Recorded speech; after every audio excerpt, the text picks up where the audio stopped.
are calling it iPhone. No, God! One of the biggest faults of the technocratic dystopia that we find ourselves in is that everyone is obsessed with their phones. And we tend to pass this off as sort of a mild inconvenience of modern life. My kids haven't looked me in the eye since the Obama administration. What you gonna do? I think this behavior of ours is incredibly disturbing because it's ruining our ability to forget and to forgive and encourages the governments to take away our rights.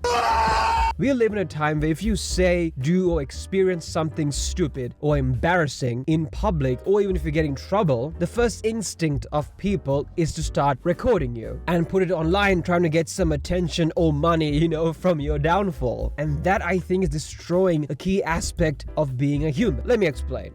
Back before everyone had, essentially Christopher Nolan in their pocket, with these cameras, if something scandalous happened to you, the only people who would know about that are the ones who saw it and the ones who heard the rumors. And since this experience, really only exists in memory, over time, you and the people who saw it would forget and move on. But that's not the case anymore. Now your lowest moment will most likely be online forever. There are tons of videos online of people, who are drunk, making choices, each worse than the last. And by the way, I can't even show what I'm talking about because then I would be, contributing to the problem. And no matter what you do or where you go, anyone would be able to dig through your past, in 4K. And some people will say, who cares? We have all done dumb things. There's a difference between having your low moments, the embarrassing stuff hitting away, in the back of your mind versus it being online for everyone to see. Okay, that kind of makes you a social pariah. And let's say that you did something wrong, right? Or you did something stupid, within reason, of course. Or you said something, kind of bad in the heat of the moment, like you're having a public argument. Even if you apologize, you show true remorse, and now you're like a totally different person, most people's perception of you will be stuck in the time period of that video. And you will forever be judged and remembered by that, 30-second clip. People will assume the worst of you, struggle to make friends, it will be a complete disaster. But if you subscribe, you can be my friend. And you gotta remember that most of the time, we don't see the full context of these videos because most people only start recording when things get interesting. So you'll see a video with this stupid TikTok voice, this man tried to electrocute me, sad. And all the comments are hating on this guy even though they have no idea what happened.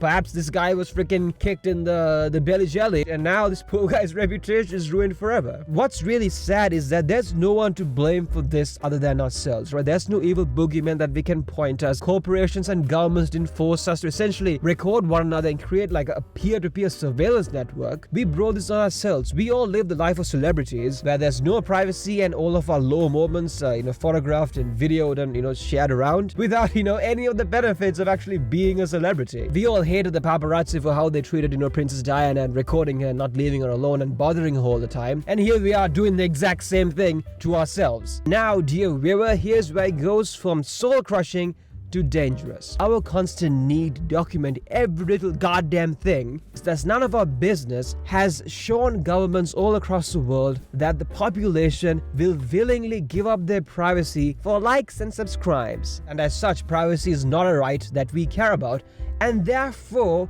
it's not a voting issue. This is why you see governments all across the world openly breaking and violating basic privacy laws that they say that we apparently have, and getting away with it because they know no one cares, and they are right. There is no going back with this, right? People are not going to stop recording and watching these videos. We all love a good, Karen Freak Out compilation. The only thing that we actually have control over is how we react to this stuff, right? And not make fun of the people, who had the privilege of their most embarrassing moments being, immortalized against their will. In fact, we're probably going to have to get used to everyone's, dirty laundry being aired out because one day there's not gonna be a thing as secrets. When everyone's spicy texts and spicy pics, and all that stuff will be leaked online because of some hack, freaking Google's quantum computer will tap into another dimension and then figure out all of our passwords. That's going to happen. So I guess in that case, we'll get desensitized to seeing everyone's, bits and berries. So we just stop caring, and then I guess, the problem kind of solves itself. But until that day happens, I guess we all, have to understand that you can't judge someone based off a 1-second clip. And that everyone has, made mistakes and have done stupid things. And for them, we have to be able to forgive and give them a second chance. Once again, within reason, of course. Let us know if you have done something dumb in the comments down below. Speaking of forgiveness, check out this video on why society likes to pick and choose which tech CEOs they like to forgive.